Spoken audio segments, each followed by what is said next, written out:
Boa noite a todos. A gente teve que dar uma parada, um intervalozinho, que a gente estava esperando a doutora Ana Paula poder falar conosco, e com certeza não é nada de fácil.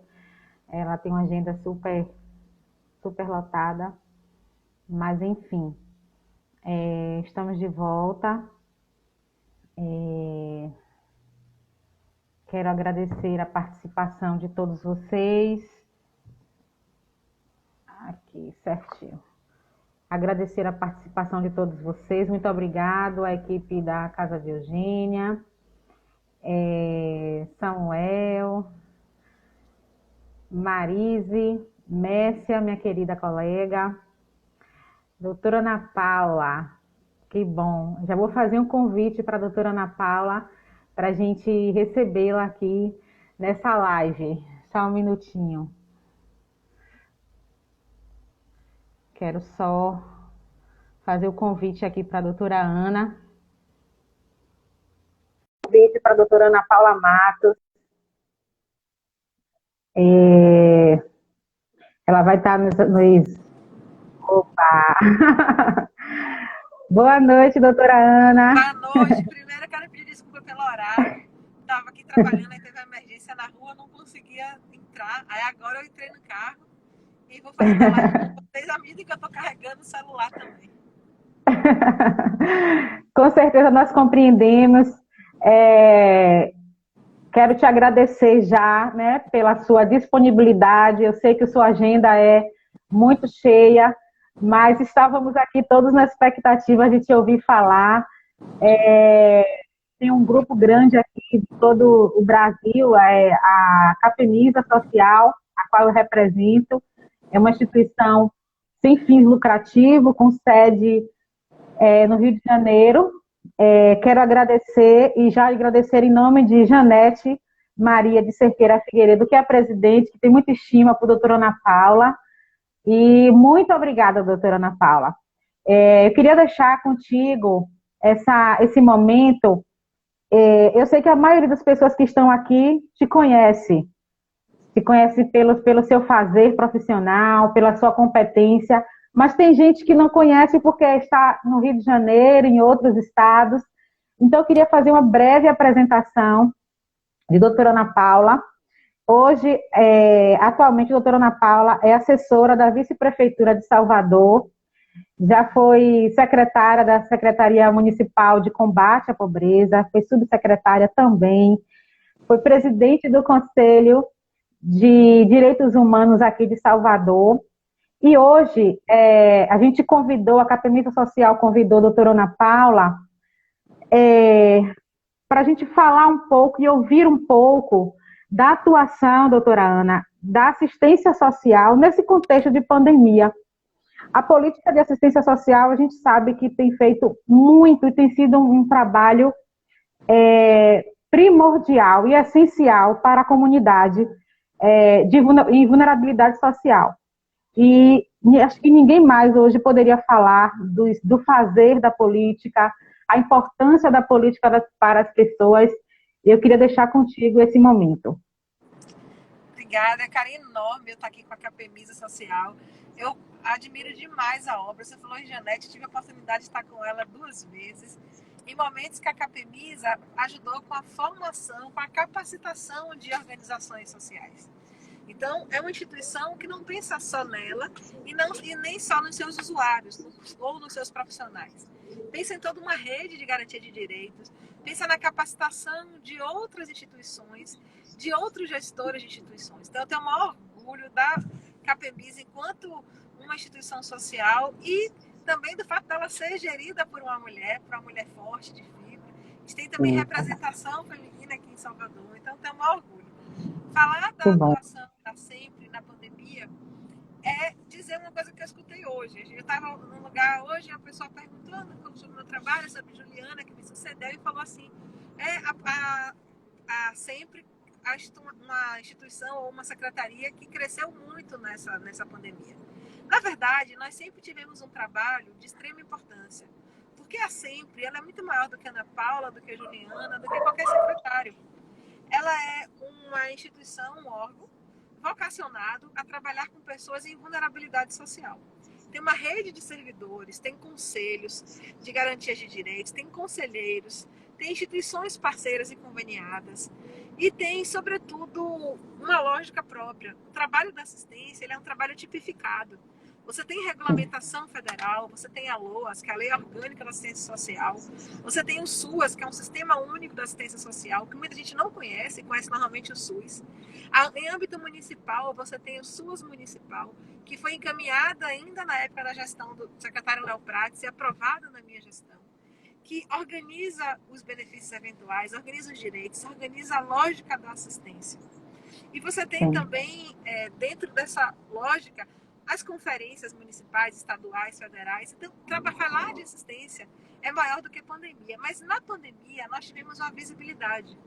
Porque, de fato, nós fomos obrigados a aprender a comunicar melhor e tivemos que ter um papel cada vez mais preponderante em dois aspectos. No primeiro, para salvar vidas de modo imediato. Então, um idoso que estava numa instituição, num abrigo, no LPI, que é uma instituição de longa permanência, se a gente não tivesse o devido protocolo de saúde, não tivesse o devido protocolo de segurança e de higienização, a gente poderia ter tido crises e contaminação em série e idosos poderiam ter morrido. E graças a Deus, de imediato, junto com o Conselho Municipal do Idoso, nós fizemos um trabalho com a Diretoria de Proteção Social Especial, que identificou servidores que foram no nosso abrigo de execução própria, que é o Dom Pedro, nos abrigos conveniados em todos na cidade, foram 48 instituições. Levamos vacinação junto com a saúde, protocolos para que o idoso pudesse ser atendido lá e não precisasse sair, testagem de idosos e também proibimos visita. E ao proibir visita, você fecha a porta de entrada para as doações. Então a gente teve que entrar com máscara, com álcool gel, com luva. Máscara foi mais difícil, mas entramos com mais luvas. Entramos também com cestas básicas, material de higiene e de limpeza. Aí, depois desse público de vulnerabilidade social, fomos tratar das pessoas com deficiência, principalmente as crianças que tinham síndrome do Zika vírus, síndrome congênita do Zika vírus ou microcefalia, porque normalmente tem síndromes respiratórias associadas. Então, é comorbidade, deixaria mais sujeita à letalidade do Covid. Nós proibimos o trabalho presencial, tivemos que dar assistência com as fraldas e com a alimentação, com as cestas básicas. Aí fomos fazer um trabalho com os abrigos, população em situação de criança e adolescente, na mesma lógica de alimentação, de material de higiene, de limpeza, e fomos trabalhar outras políticas, como política de alimentação para a população em situação de rua, quentinhas, lanches, políticas de higiene com lavanderia móvel, banheiros e chuveiros em containers, e fomos fazer protocolos com a saúde. Se antes, quando você buscava dar um espaço, uma vaga no hotel social para alguém, bastava que ele aceitasse a oferta da abordagem social, ou ele nos procurasse no centro pop, hoje, muitas vezes, a gente tem que avaliar a questão de saúde. Passar numa UPA se tiver com sintoma, ir para uma unidade de transição se tiver com sintoma, ir para uma unidade hospitalar se estiver doente. Isso foi desenvolvido com a saúde. Hoje a gente tem dentro da Sempre um grupo de saúde do trabalhador, um centro de testagem do coronavírus, coisa que nunca se teve.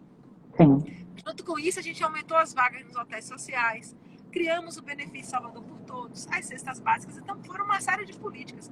Mas o que eu poderia dizer a vocês, que é a marca dessa gestão, é que a secretaria, que sempre trabalhou por quem mais precisa, cuja vocação é cuidar de pessoas em vulnerabilidade social, teve que aprender a se comunicar.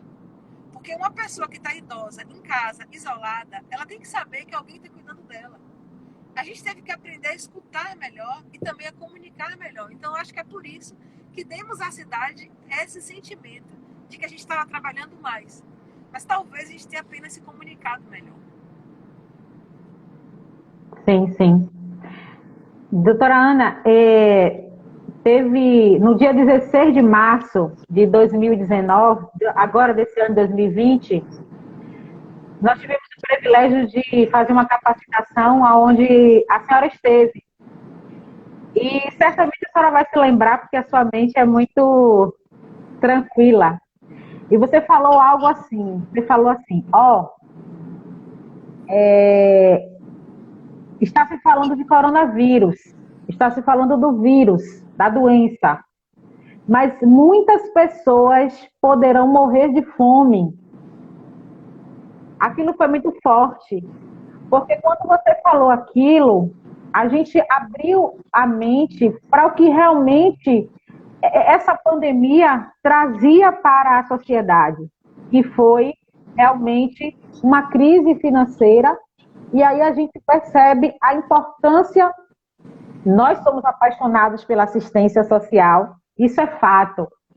Mas hoje a gente ainda mais admirar a assistência pelo seu papel fundamental de estar ali suprindo essa deficiência, suprindo esses trabalhadores, pessoas que não tinham renda ou pessoas que estavam vivendo, os ambulantes daqui de Salvador, né? Então foram várias medidas que a gente consegue visualizar, e no município de Salvador tivemos a vantagem de não estarmos num nível tão grande, tão grave quanto outras cidades. E eu atribuo muito a toda a equipe, mas a assistência social, que é o nosso carinho, que nós temos de muito dengo com assistência e muito respeito também, que fez com que a gente conseguisse segurar muita coisa, impedir muita coisa. Eu me lembro desse dia, na verdade, o primeiro decreto do prefeito foi no dia 18 de março. Isso aí foi uma data anterior. Só que nós já estávamos, nós nos antecipamos. O prefeito fez uma reunião com a gente numa segunda-feira com todos os secretários. Na terça, acho que ele já saiu com alguns decretos, me pedindo, por exemplo, que de imediato evitasse visita nos abrigos de idosos. Eu falei, prefeito, desde a sexta-feira, nós já mandamos um comunicado para todas as instituições. Por quê? Apesar de ter chegado em março em Salvador, a pandemia, ela chegou em outros estados do Brasil, em outros países do mundo um pouco antes. E nós tivemos a capacidade de perceber com um pouco de antecedência. Eu contava sábado numa live que isso teve a ver com o que aconteceu em 2015. Em 2015, aquelas chuvas que a gente viveu na cidade, com infelizmente 26 mortos, nós tivemos que nos reinventar e aprender. Foi um momento terrível, a gente perdeu muitas vidas, mas a partir dali a gente fez um compromisso, e na época a secretária era o Bruno Reis, nosso vice-prefeito, de que aquelas vidas não teriam sido perdidas em vão, que nós íamos nos reorganizar enquanto cidade e enquanto assistência. Nós reorganizamos a lei de benefícios eventuais. Nós, por exemplo, aumentamos o auxílio aluguel de R$100 para R$300. Criamos o auxílio emergência, que o governo federal copiou o nosso nome agora, mas criamos em 2015, que era de 1 a 3 salários mínimos para quem perdesse os bens da chuva. Reorganizamos a defesa civil, criamos uma lógica de comunicação na comunidade com os NUPDECs, que são os núcleos de defesa civil, com moradores e líderes voluntários capacitando, fazendo uma rede com as escolas. Então, a gente criou uma lógica. Tanto que foi desde coisas objetivas, como construção de encostas, mudanças de lei, mas de criar uma cultura mesmo de um sistema de prevenção e alerta e alarme para calamidades e pandemias. Então, a gente aprendeu. Esse aprendizado nos permitiu, talvez, ser a cidade que tem entrado na pandemia com maior capacidade para lidar com pandemia e com calamidade. A gente se antecipou, a gente pediu ao Conselho que nos ouvisse, a gente reorganizou todas as políticas, aprovou trabalhos diferenciados, com horário diferenciado, pensando na lógica do servidor, que de repente precisaria fazer, em alguns casos, home office, outros trabalhar em regime de plantão ou de escala. Tudo isso, o Conselho Municipal de Ciência Social e o do Idoso, e o de Direitos Humanos, e de Criança e Adolescente. Todos esses conselhos foram nos ajudando a fazer isso. Pra vocês terem uma ideia, o Conselho Municipal de Idoso nos autorizou a utilizar R$3.600.000 na política de alimentação e de cuidados com os idosos, que o governo federal trouxe isso depois, mas aprovou recentemente, no mês passado. A gente fez isso em março. Então, não é que Salvador é melhor nem pior. A gente aprendeu com uma crise. E eu estou trazendo isso para dizer a vocês que é verdade. Antes do primeiro decreto, Eu já vinha dizendo isso a Sim, vocês. A gente disse, se organizou, conseguiu legalmente as autorizações dos conselhos, conseguimos criar a legislação. Salvador, no dia 30 de março, aprovou a lei do Salvador por Todos. No dia 6 de abril, as primeiras pessoas com a letra A já sacaram. O que do governo federal só conseguiu muito depois. Por quê? Porque a gente aprendeu. Então, isso mostra que, independente do secretário, porque o secretário muda, o prefeito muda, você tem que ter uma secretaria organizada, com políticas claras e expressas, com servidores preparados e com um aprendizado que se perpetua. Então, se a gente aprendeu com a chuva, a gente vai aprender com a pandemia e eu tenho a certeza que se vier uma outra crise dessa, Salvador vai estar ainda mais preparada. Então você tem razão, eu falei isso com antecedência, e o que nos ajudou a ter um menor índice de perdas de vidas, tanto só nas instituições quanto nas próprias ruas, a partir e da própria sim, cidade, a partir desse trabalho prévio e organizado. sim, sim. Doutora Ana, eu queria compartilhar com algumas instituições que estão aqui conosco, o que que, como que a secretaria ela tem se comportado a nível de suporte para as instituições, né? A gente sabe, conhece, mas tem muitas pessoas que ainda estão sem compreender direito como que pode ter acesso a algum tipo de benefício, de doação que a secretaria está disponibilizando nesse momento de crise, aonde as instituições estão passando por mais dificuldade do que já se passava antes, que a gente já vinha falando sobre isso já há um bom tempo. Como é que a instituição pode chegar a sempre? Qual setor que ela deve ligar, e-mail? A gente pode ter essa comunicação por aqui? A sempre, dentro da política da ciência social, ela trabalha com vários públicos. E a própria pandemia nos exigiu segmentar e trabalhar pelo grau de urgência e necessidade desses públicos. Então, uma instituição que seja conveniada com a Sempre, ela tem que seguir o marco regulatório, que é a Lei 13.019. Uma forma que nós Tá. tivemos para ajudar essas instituições foi conseguir aprovar no projeto de lei municipal a utilização dos recursos pelas instituições, mesmo que eventualmente elas precisassem suspender alguns serviços, contanto que reorganizassem planos de trabalhos. Conseguimos aprovar a utilização do recurso que estava lá no plano de trabalho para alimentação dos alunos cujas aulas tinham sido suspensas, por exemplo, no Sim, serviço de convivência e fortalecimento de vínculos. E por que eu estou dizendo isso? A gente tem algumas vedações desse ano. É um ano eleitoral. Em tese, nós poderíamos dar cesta básica, Salvador por todo, nada. Abre-se uma exceção por ser um ano que tem uma calamidade. Mesmo assim, essa exceção ela tem que ser tratada com responsabilidade. Então, de fato, se uma instituição chegar na Sempre e disser, você me dá uma cesta básica, a Sempre não tem como fazer, porque a Sempre só sim, pode fazer, eu só posso doar aquilo que eu der para todas as instituições na mesma condição. Então, como é que a gente trabalhou isso? As instituições, por exemplo, que têm escolas comunitárias, a educação deu alimentação para o aluno da escola regular, pela matrícula. Depois ela foi pelos alunos das escolas comunitárias, pela matrícula também, pelo acompanhamento. A gente fez algumas parcerias, como por exemplo com a Unicef, que deram kit de higiene. A gente sim, conseguiu fazer alguns direcionamentos a partir da orientação da Unicef. Mas de modo muito prático, a gente ajudou as instituições, acho que foi a ajuda mais consistente.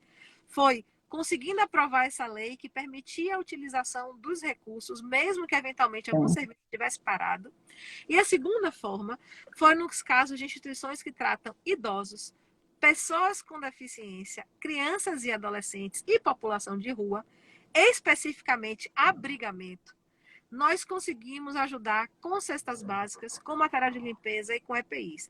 Agora, aquelas instituições que têm trabalhos sociais, mas que não são de institucionalização, a gente não conseguiu, até porque, se você pegar o cadastro, só no CMDCA são quase 800 instituições.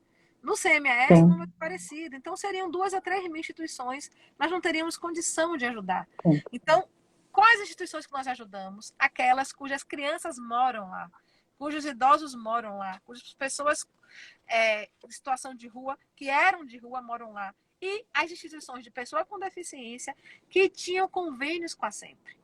Então, o que importa nisso é dizer assim, que nós gostaríamos de ajudar a todas, porque eu sei que num bairro pobre, num bairro carente, aquela creche, aquela associação de bairro que cuida de 10, de 20, de 30 crianças, ela tem um trabalho fora de série.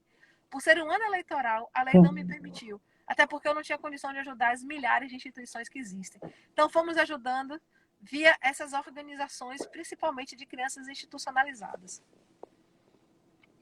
Perfeito. Tem um comentário aqui de Nailton Cazumbá, que ele diz assim: o município de Salvador foi o primeiro a normatizar as parcerias com as organizações do terceiro setor no período da pandemia. Ele faz um elogio, na verdade, né? Isso nos faz nos sentir orgulhosos. Marise, que é da Casa de Eugênia, diz assim: totalmente pertinente o comentário de doutora Ana sobre a organização da secretaria.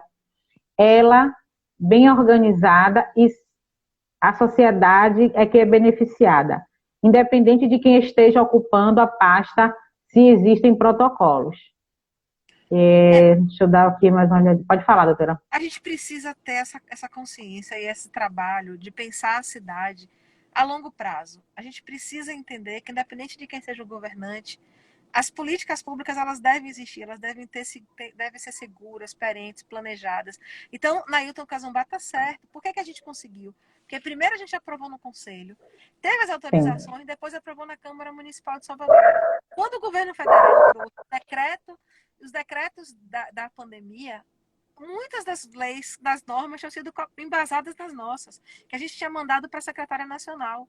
Quando o município de Salvador veio com saúde em primeiro lugar e depois assistência na pandemia, o governo federal trouxe a mesma lógica.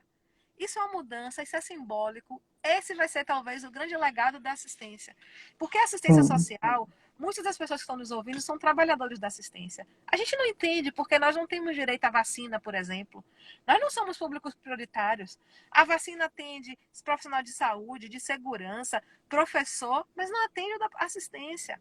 E na pandemia ficou claro que nós somos o segundo público, nós só ficamos atrás da saúde. Esses outros públicos não foram essenciais. Então eu acho que essa é o nosso grande legado. É mostrar à cidade e ao mundo a importância da assistência social. É verdade. Se a gente não tivesse trabalhado com consistência, ouvindo a todos e de um modo parceiro mesmo, muita gente poderia ter morrido nas instituições, ou nas ruas, ou de fome.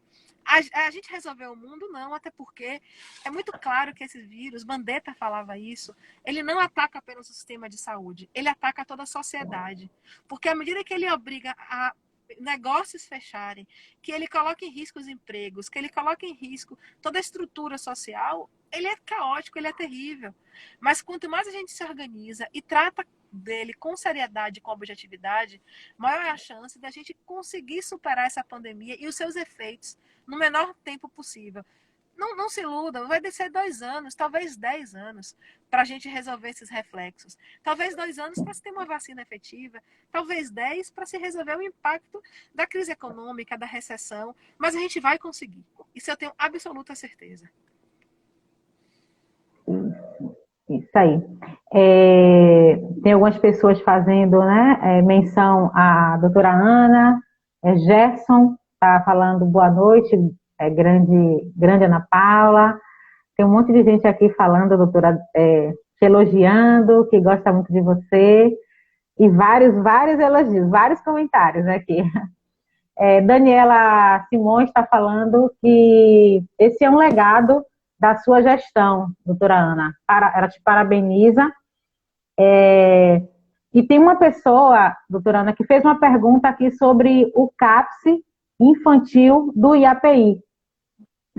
Não sei se ela está fazendo uma pergunta. Rose 67844. Ela está falando sobre o CAPS infantil do IAPI. Eu também não compreendo. Sei o que ela está falando. Até porque CAPS é uma política da saúde. É uma política da saúde mental, inclusive. Então, eu não sei bem se ela escreveu certo ou se é alguma observação específica da saúde. Eu não saberia dizer. Certo. Eu também não entendi bem. Mas, doutora Ana, eu queria perguntar para a senhora hoje a situação atual de moradores, ou como você falou, que eram moradores de rua. Como é que a gente conseguiu organizar essas pessoas que não moravam, não tinham casas? Como é que a estrutura foi montada? Como é que foram parcerias? Aumentou as parcerias, no caso teve aditivo com as parcerias, foram criadas novas? Foram criadas novas parcerias, a Secretaria já vinha num trabalho de ampliação dessa rede e, inclusive, de reforma de unidades. Eu me lembro que na segunda-feira, antes do Carnaval, nós assinamos convênios para 210 vagas para trabalho de acolhimento para pessoas que estavam nas ruas em uso abusivo de substâncias psicoativas, 6 unidades, uma para mulheres, 2 para homens jovens de 18 a 21 e 3 para homens de mais de 21 anos. Logo depois, na terça-feira, antes do Carnaval, nós fomos no Lar Pérolas de Cristo inaugurar mais alguma unidade de família. Então, a gente já vinha nessa crescente. Quando chegou na pandemia, nós conversamos muito com o movimento da população em situação de rua.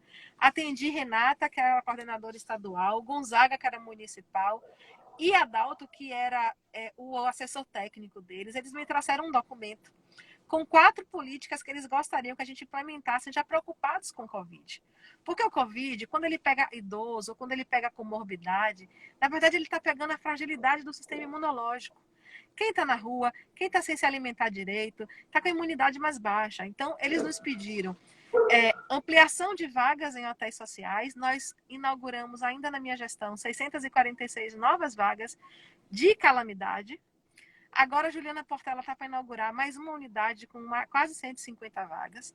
A gente também aumentou a possibilidade de inclusão no aluguel social de quem tinha saído das ruas, ido para um hotel e já poderia morar sozinho. A gente fez, junto com o pedido deles, algumas políticas de higienização, como, por exemplo, lavanderia industrial móvel, containers com chuveiros, entregas de kit de higiene. Eles fizeram parceria com o Instituto de Saúde Coletiva da UFBA para orientar da importância da higienização, e a gente foi comunicando. O SES, que é do Serviço Especializado de Abordagem Social, e a gente percebeu que o grande ganho dessa pandemia era comunicar. Tanto que no início, quando eu comecei a ir para a TV e falar da importância de sair da rua, de aceitar o acolhimento, a gente começou a receber, sempre, voluntariamente, pessoas pedindo as vagas. Porque ter a vaga não necessariamente significa dizer que quem está na rua vai confiar na gente, vai aceitar. Às vezes é um trabalho de paquera, de confiança, desenvolvimento de vínculos. Então, a gente ampliou essas vagas. A gente melhorou as políticas e fez tudo em parceria com o movimento Pop Rua. Inicialmente, como a gente tinha aprovado no Conselho, a reconfiguração dos centros POPs como pontos de apoio à Pop Rua e pontos de apoio mesmo ao tratamento contra o Covid, a gente começou a fazer entregas de alimentação no centro POP. Mas deu confusão, eram espaços pequenos, estava dando aglomeração. A própria comunidade do 2 de julho e de Djalma Dutra pediram que a gente mudasse. E nós conseguimos organizar e criamos os pontos. Quem vai hoje no estacionamento de São Raimundo, vê que é uma estrutura belíssima, organizada, arrumada, tudo de maior qualidade. A mesma coisa a gente fez na Barroquinha, no final de linha. Conseguimos um ponto perto da Baité, em Itapuã, um ponto em Pau da Lima, que foi um restaurante popular, e o restaurante de São Tomé de Paripe, que era de segunda a sexta a R$1, passou a funcionar de domingo a domingo sem cobrança nenhuma. Então são mudanças que são efetivas, mas que a gente sabe que por mais que faça ainda é pouco, é uma cidade de 3 milhões de pessoas, só no CAD único são 800 mil pessoas, só de extrema pobreza e pobreza, 216 mil famílias. Então a gente sabe que precisa fazer mais, e estamos trabalhando no nosso limite financeiro, humano, de pessoal, e estamos, graças a Deus, conseguindo avançar. Que bom. Doutora Ana, isso também é uma pergunta minha. Eu acompanho um pouco, né? Acompanho um pouco da assistência, e eu percebo que esse momento realmente foi um momento importante para a população de rua. Eu ainda quero voltar um pouquinho nesse assunto. Você falou a palavra efetivo, mas a minha pergunta existe um planejamento para que a gente, depois desse período, a gente consiga organizar a vida da população de rua? Tipo, será que a gente consegue tirar uma significativa quantidade de pessoas da rua? Será que isso é possível? Eu digo, claro que a gente não pode mexer com a população de rua e dizer você vai ficar, isso é fato. Mas, assim, existe uma estratégia, existe um planejamento para isso? Existe, desde antes da pandemia, o prefeito já tinha anunciado, ainda na época de Léo, o Sempre Cidadão, que era uma série de políticas de diversas áreas, no total de 64 milhões de reais investidos, desde o aumento de unidades, a reforma, por exemplo, a criação pela CEMOP de containers para que algumas pessoas pudessem guardar seu material, que elas têm mobile, que não dá para levar para casa todo dia, elas poderem ir um trabalho lindo que seria Ruas do Bem, onde nós identificamos e que poderiam ser contratadas e empregadas. Nós tínhamos conseguido contratar até fevereiro 35 pessoas que tinham saído das ruas e passaram a trabalhar através de uma capacitação da Sempre. Nós já tínhamos mapeados mais 60 pessoas e que com a pandemia as empresas suspenderam essas contratações. Então a gente estava com esse trabalho, nós criamos inclusive no Restaurante Popular de Pau da Lima um complexo social com representação de CRAs, de CREAS, do SEBRAE, de microcrédito, de capacitações, que envolve pessoas em situação de rua, mas envolve também pessoas em vulnerabilidade social, pessoas do perfil do Cade Único. A gente, Juliana Portela, que é a atual secretária, tem experiência vasta de 20 anos na assistência social. Só nessa área da especial ela tem 5 anos. Ela já está com algumas políticas para o pós-pandemia. E vai ser inevitável, nós vamos precisar encarar isso de frente com seriedade. Sim. Gerson Reis, ele fala assim: Ana Paula Matos é uma enciclopédia ambulante da inclusão social. Ela ama o que faz. Gerson trabalhou como professor no primeiro passo. O primeiro passo ele surgiu na educação. Depois ele foi para Sempre. Que era para cuidar de crianças de 0 a 5 anos que não tinham vagas nas escolas. Nesse período, o prefeito fez várias creches. E aí, uma pessoa trabalhadora, atuante da equipe, é bom ver que a nossa equipe nos reconhece. Isso dá um orgulho danado. Sim. Acho que as pessoas que estão aqui, elas se sentem orgulhosas mesmo por você, Ana Paula, que representa, né, toda a equipe nessa live. Marise Grapke, ela fala assim: Oi, Ana, boa noite. Quem nasceu em outubro vai receber a terceira parcela em setembro? Aí ela deve estar falando do governo federal, né? Isso. Do auxílio emergencial. Eu estava até vendo essa semana a planilha. Não seria em setembro, não. Viram o pagamento usando o aplicativo Caixa Tem, no dia 13, no dia 14, se eu não me engano, e os saques, eles estão escalonando, mas não é setembro, não. Talvez ela esteja falando aí, não sei se da FGTS, mas não é do auxílio emergencial, não. Teria que olhar depois essa tabela. Certo. Rose, ela é secretária do Conselho Municipal de Assistência, ela fala assim: a Prefeitura de Salvador, juntamente com a CEMP, de parabéns pelo belíssimo trabalho no objetivo de alcançar as comunidades, famílias e segmentos. Mas, e os catadores de materiais recicláveis? É uma pergunta. Nós vimos trabalhando com ele já há algum tempo. Na verdade, existe na política da Limpurb um trabalho voltado aos catadores, existe também na política da CECIS, que é a Secretaria de Cidade Sustentável. Mas já no Carnaçada, a gente repetiu esse ano, junto com o Ministério Público, a Defensoria, fizemos uma base para catadores, com orientação dos nossos técnicos, com alimentação, com acesso à higiene e um espaço para descanso. E a gente foi se aproximando desse grupo. Agora, com o programa Salvador por Todos, dentre as 10 categorias que tiveram direito aos R$ 270, entraram os recicladores. São 18 cooperativas em Salvador e 14 estão cadastradas na Limpurb. Todo mundo que estava cadastrado, como a lei diz, até 20 de março, teve direito ao seu benefício. Então, eles sim tiveram assistência e estão tendo, não só no aspecto da alimentação, da estrutura, mas também do aspecto financeiro desse benefício. E agora, alguns defensores públicos, a defensora pública Fabiana, por exemplo, estão em contato com a SEMPRE para ver se consegue ampliar essa política. A política do reciclador, ela não é da SEMPRE, mas como são pessoas que muitas vezes vivem em condições de vulnerabilidade social, nesse aspecto a gente resolveu assumir e acompanhar e ajudar no que fosse possível. Certo. Tem uma pergunta.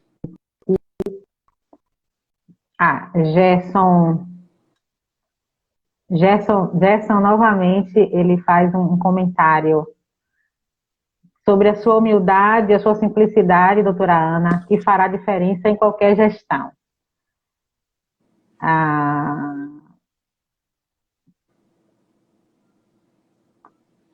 O Felipe também faz um outro comentário. Acho que são mais comentários. Tem muitos comentários aqui interessantes a seu respeito, doutora Ana. Que bom. Melhor gestora, melhor prefeita, melhor vice-prefeita, uma série de comentários carinhosos aqui sobre você. Que são fãs. Só estou procurando aqui uma pergunta, tá?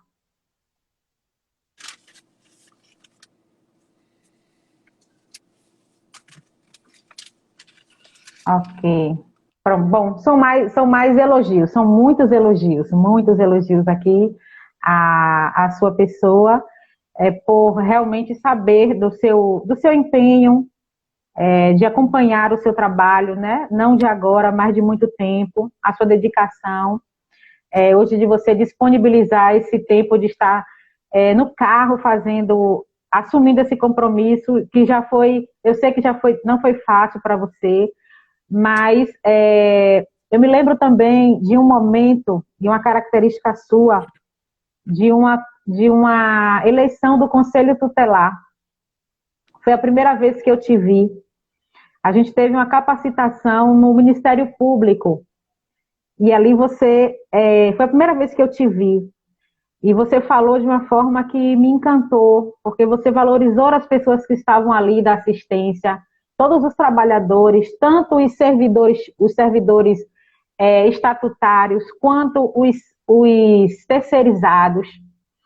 E isso me fez, no primeiro momento que eu te vi, eu não sabia nem quem era você. E naquele momento eu fiquei, meu Deus, quem é essa mulher? E eu trabalhava no Conselho Tutelar nessa época, depois eu fui para o Conselho de Assistência, mas eu já te conheci, tenho uma belíssima impressão a seu respeito, por questão de você colocou assim, gente, vocês estão ali trabalhando o devido respeito, independente de vocês serem servidores estatutários ou de empresas terceirizadas. E aí você deu várias orientações aos funcionários que estavam ali sendo capacitados para aquela eleição, não essa última, mas a penúltima. E depois eu te vi, Ana Paula, carregando literalmente caixas na SEMPRE, subindo e descendo com caixas.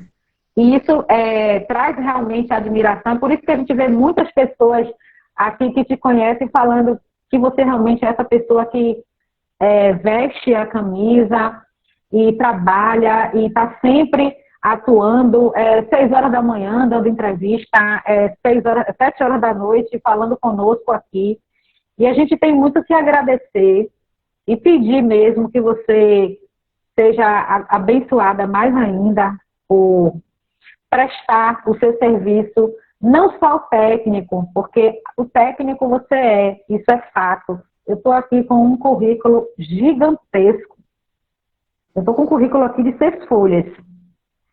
Eu disse, meu Deus, como que eu vou falar tudo isso? Mas assim, eu acho que os elogios que têm vindo aqui são todos sinceros, são de coração, né? E essa sua dedicação à assistência, ela é muito importante, e principalmente, realmente, como foi dito aqui por Gerson e tantas outras pessoas, o seu carinho, a sua humanidade. Trabalhar na assistência, ela vai além do técnico. Ela vai além do fazer profissional técnico. Ela precisa também ter missão, e é o que sempre você fala. Eu acho que é por isso que você e sua equipe têm feito um trabalho tão importante na nossa cidade. Você trouxe essa lembrança da eleição do Conselho Tutelar de 2015, que até me Isso, emocionou, porque eu me lembro que a gente passou o feriado de 8 de dezembro lá, literalmente fazendo contato isso. remoto, organizando a eleição. Foi. Ali, a gente teve um ano que foi o seguinte, o TRE estava com dificuldade de nos emprestar urnas eletrônicas. Houve um problema em todo o país. Isso. A gente teve que fazer... Nós não tivemos uma gráfica para imprimir os catálogos. Foi muito difícil.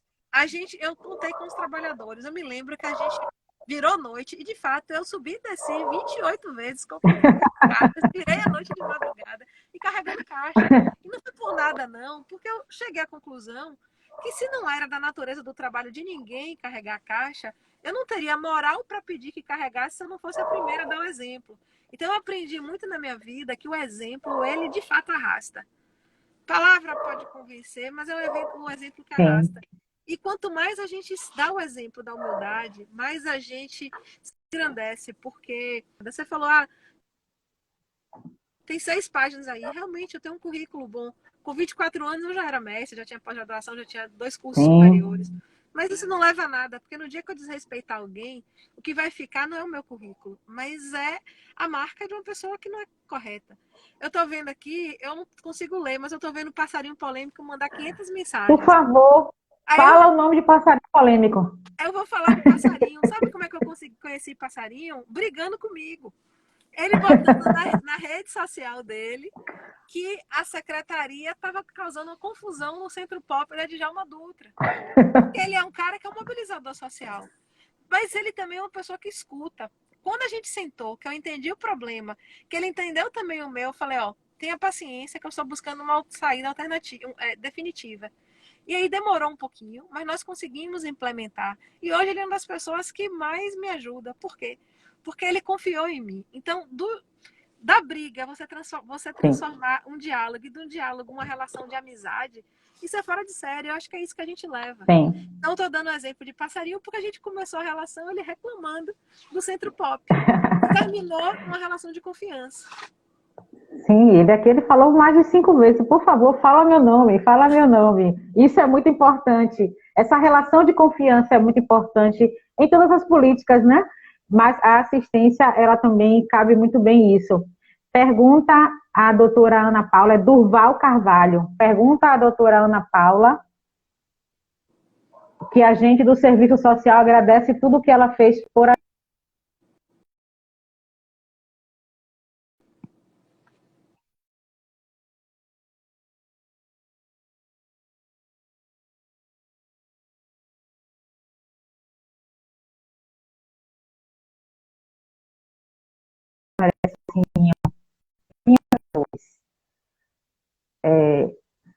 acho que a doutora Ana saiu.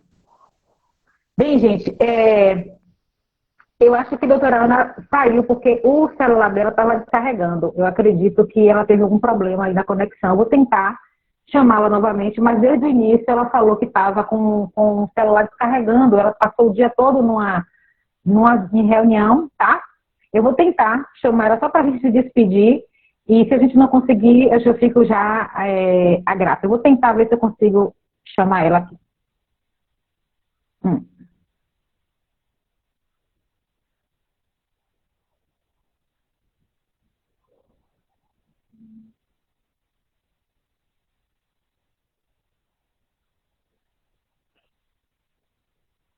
Aqui. Consegui. Eu só me despi. Vamos só tentar. Ela está voltando aqui para a gente cair um pouquinho. Mas eu quero só agradecer, né? Cheguei perto de casa agora e aqui em casa o sinal é ruim. Eu cheguei na porta do prédio e o sinal já ficou ruim. Eu pensei que tinha descarregado, que você falou do carregador. Não, mas eu tô carregando no carro. Eu nem saí do carro por isso. Tá bom. A Cidade Baixa, elogiando você. Emanuele da Casa de Eugênia, ela está parabenizando pelo trabalho desenvolvido com amor e o passarinho novamente ele fala e garante que vamos colocar ela como vice-prefeita. Está emocionado. Muitos fãs aqui, doutora Ana, muitos fãs. Não seria diferente não, tá? Eu já imaginei que seria assim. exemplo de profissional. Obrigada por você existir. Mas eu queria já agradecer a sua participação, doutora Ana. Foi muito importante para todos nós que estamos aqui te ouvindo. Agradecer em nome da Capemisa Social, agradecer em nome de Janete Cerqueira, agradecer a todos do Lar Fabiano de Cristo, todos os parceiros. E eu sei que a nossa corrente ela é gigante. Todos nós estamos aqui comprometidos de coração com assistência e torcendo e fazendo o que for possível para contribuir com a assistência social nesse município. Eu só posso ser grata a Deus por ter conseguido conquistar tantos amigos, tantos corações, porque eu confesso que são momentos difíceis, foram momentos dificílimos, noites sem dormir, trabalhando noite e dia.